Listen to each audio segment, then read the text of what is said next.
Good morning students. आज के इस वीडियो लेक्चर में बेसिकली हम लोग डिस्कस करने जा रहे हैं अपने second topic about the mineral nutrition, that is essential mineral element. हालांकि हम लोगों ने देखा कि एसेंशियल मिनरल एलिमेंट बहुत ही इंपॉर्टेंट पार्ट है जिसमें हम लोगों को डिस्कस करना है। जैसे कि हम लोगों ने प्रीवियस लेक्चर्स में बहुत अच्छे तरीके से अपने मिनरल एलिमेंट्स के बारे में और साथ साथ उस समय एक सिंपल सा टर्म जिस चीज को अपन हाइड्रोपोनिक्स कहते हैं उसके बारे में बहुत अच्छे तरीके से डिस्कस किया था। स्टार्ट करते हैं एसेंशियल मिनरल एलिमेंट से। हालांकि हम लोग जानते हैं तकरीबन मोर देन 60 एलिमेंट आज तक पाया गया है जो प्लांट्स के लिए काफी इंपॉर्टेंट है, वो भी कितनों में, तकरीबन एनसीईआरटी के हिसाब से दैट इज 105 एलिमेंट्स में टिल 60 एलिमेंट्स ऐसे हैं जो जनरली क्या चीज में है, काफी यूजफुल है प्लांट्स के लिए। नेक्स्ट बेटा याद रखना कि ये प्रेजेंट ऑफ एलिमेंट और presence of element low concentration में भी रिक्वायर होता है, दैट इज नियरली अबाउट कितना, 10 टू द पावर -8 ग्राम पर millilitre in plants. Next that is बहुत सारे ऐसे एग्जांपल हैं कि बहुत अदर एलिमेंट्स जो कि डिफरेंट टर्म्स में कह सकते हो कि जो काफी ज्यादा यूजफुल है डिफरेंट प्लांट्स के लिए। जैसे कि प्लांट किंगडम में हम लोगों ने डिस्कस किया था अबाउट द एक्यूसेटम। यहां पर एक्यूसेटम और मस्टर्ड ये ऐसे प्लांट है जिसकी एक एसेंशियल एलिमेंट गोल्ड है। आप जानते हो गोल्ड आज की डेट में बहुत ही ज्यादा कॉस्टली और तकरीबन 50,000 रुपए पर 10 ग्राम के लगते हैं। वो एक्यूसेटम और मस्टर्ड के लिए भी इंपॉर्टेंट है, यानी गोल्ड इसके लिए ग्रोथ और फिजियोलॉजी में मदद करता है। सेम उसी टाइप कुछ ऐसे एलिमेंट, कुछ ऐसे प्लांट्स है जिसकी एग्जांपल है सेलेनियम। नेक्स्ट है दैट इज अदर के लिए स्ट्रॉन्सियम। स्ट्रॉन्सियम के बारे में आप जानते हो कि ये एक ऐसा रेडियो एक्टिव एलिमेंट है जो सिर्फ न्यूक्लियर टेस्ट रीजन्स पे प्रेजेंट होता है।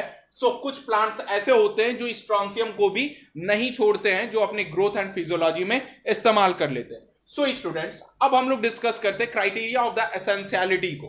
क्राइटेरिया ऑफ द एसेंशियलिटी में सबसे फर्स्ट आती है that is commonly known as the deficiency.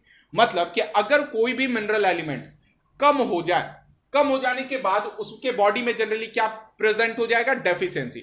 Deficiency का मतलब जिसे कहते हैं कमी से जो डिसऑर्डर ऑनसेट हो रहा है, जो डिजीज ऑनसेट हो रहा है, वो चीज लीड करता है किसके वजह से, डेफिशिएंसी की वजह से। यानी जो लीड करता है डिसऑर्डर और डिजीज, और ये डिसऑर्डर और डिजीज क्रिएट भी और करेक्ट भी किया जा सकता है। क्रिएट कैसे होगा, पर्टिकुलर एलिमेंट की डेफिशिएंसी कर दीजिए, वो डिजीज और डिसऑर्डर क्रिएट हो जाएगा।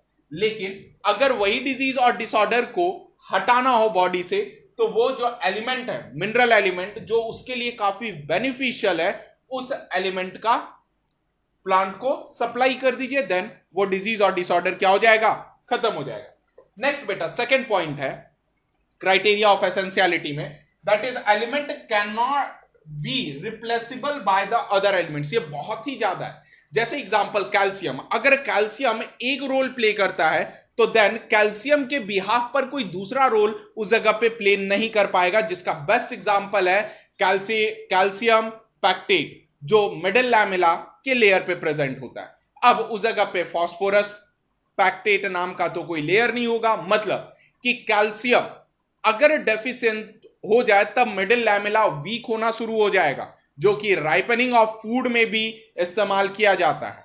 नेक्स्ट आप शायद समझ गए होंगे अच्छे एग्जांपल से कि कोई पर्टिकुलर एलिमेंट्स को कोई दूसरा एलिमेंट रिप्लेस नहीं कर सकता है।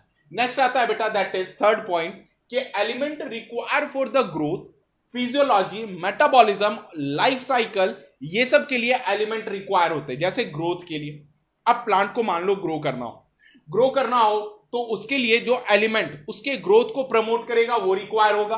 Next that is the physiology. Physiology में भी सेम बेटा क्या है कि अगर मैकेनिज्म, मेटाबॉलिज्म वगैरह की बात किया जाए, वर्किंग एक्शंस पे बात किया जाए, तो ये फिजियोलॉजी काफी ज्यादा इंपॉर्टेंट रोल प्ले करता है। नेक्स्ट मेटाबॉलिज्म में भी एलिमेंट से इंपॉर्टेंट रोल प्ले करता है, और अगर एलिमेंट की कमी हो जाए तो वो कभी भी अपना लाइफ साइकिल कंप्लीट नहीं कर पाएगा, and hence plant unable to complete their vegetative और reproductive phase in present of these elements. मतलब कि ना तो वो अपना वेजिटेटिव फेज, ना तो वो अपना रिप्रोडक्टिव फेज क्या कर पाएगा, कंप्लीट कर पाएगा। अब क्राइटेरिया के बेसिस पे जरा ऑब्जर्व किया जाए, क्राइटेरिया के बेसिस पे एलिमेंट दो ग्रुप में क्लासिफाई किए गए। पहला है एसेंशियल एलिमेंट, दूसरा है non essential element. Essential element वो होते हैं जो किस चीज के लिए रिक्वायर होते हैं, ग्रोथ के लिए रिक्वायर होते हैं। Example, carbon, hydrogen, oxygen, nitrogen, phosphorus, potassium, magnesium, calcium, silicon, iron, boron, manganese, copper, zinc, molybdenum, chlorine, निकल। बेटा ये सिलिकॉन नहीं है, सल्फर। नेक्स्ट याद रखिएगा, ये टोटल 17 एलिमेंट है जो प्लांट के लिए एसेंशियल है। मतलब कि अगर ये एलिमेंट्स नहीं रहेगा तो प्लांट अपना ना तो ग्रोथ कंप्लीट कर पाएगा, ना तो फिजियोलॉजी कर पाएगा, ना तो मेटाबॉलिज्म, और ना ही तो अपना लाइफ साइकिल को कंप्लीट कर पाएगा। अब ऐसे एलिमेंट जिस चीज को अपन कह सकते हैं नॉन एसेंशियल एलिमेंट, यानी वो एलिमेंट जो बॉडी में रिक्वायर उतने प्रॉपर अमाउंट में नहीं होते हैं, that's why they are considered to be the non essential element. Non essential element example है sodium, silicon, aluminium, selenium, strontium and vanadium. Next, that is criteria of essentiality. जो propose करने वाले यानी सबसे फर्स्ट क्राइटेरिया ऑफ एसेंशियलिटी को put forwarded by that is Arnon and Stuart. कब? In 1939। यही कारण है कि ये दोनों साइंटिस्ट ने जो डिस्कवर किया किसके बारे में, क्राइटेरिया ऑफ एसेंशियलिटी के बारे में, उसी चीज के वजह से अपन इसे किस नाम से जाना जाता है, आर्नॉन्स क्राइटेरिया ऑफ एसेंशियलिटी।